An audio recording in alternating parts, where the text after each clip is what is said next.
High, আসসালামু আলাইকুম প্রিয় বন্ধুরা। অনেক দিন যাবৎ আমি একটা নতুন আইটেমের খাবার খাওয়ার জন্য মনে মনে প্ল্যান করছিলাম, কিন্তু সময়ের কারণে এবং গ্যাস ছিল না। গ্যাস না থাকার কারণে আমি খাবারটা রান্না করে তৈরি করে খেতে পারিনি। তবে আজকে আমি খাবো, সেই প্রিপারেশন নিয়ে তাড়াতাড়ি কাজ থেকে ফিরে এসেছি। এবং আমার খাবার আইটেমটা হচ্ছে আলু মশলা দিয়ে ভাজি করে খাওয়া।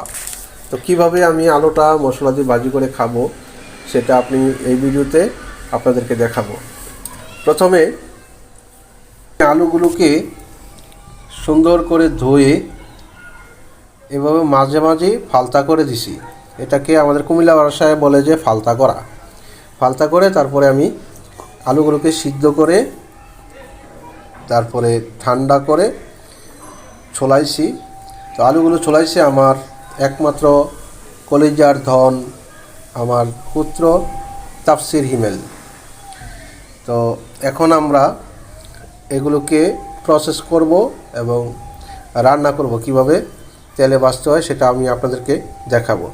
আর এগুলো তেলে ভাজার জন্য মশলা হিসেবে আমরা দুই রকমের মশলা আনছি। একটা হচ্ছে মুরগির মশলা আর একটা হচ্ছে ম্যাজিক মশলা। তো দেখতে পাচ্ছেন ম্যাজিক মশলাগুলো আর মুরগির মশলাগুলো। তো ঠিক আছে, চলুন আমরা শুরু করি। মশলা এবং হলুদ মরিচের গুঁড়া এবং মশলা, তেল এগুলো দিয়ে ভাজি করতেছি। ফাইনালি আমরা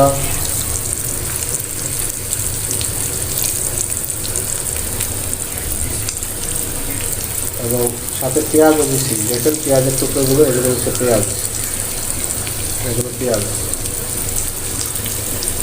তো আমরা ভাজি হওয়ার পরে ফাইনালি কেমন হয় দেখাবো আপনাদেরকে। ফাইনালি আমাদের আলু ভাজি সম্পন্ন হয়েছে। আমরা এখন খাওয়ার জন্য প্রস্তুত, আমরা এখন খাবো। তো আপনারা যারা এটাকে খেতে পছন্দ করেন তারা অবশ্যই কমেন্ট করে জানাবেন। অলরেডি এই যে দেখেন, হ্যাঁ তুমি খাও, খাইয়া দেখো কেমন। আমার ছেলে, আমার কলেজের টুকরা একটা খাচ্ছে। কেমন বাবা? মজা। কেমন স্বাদটা? কেমন? সেই স্বাদ, হ্যাঁ।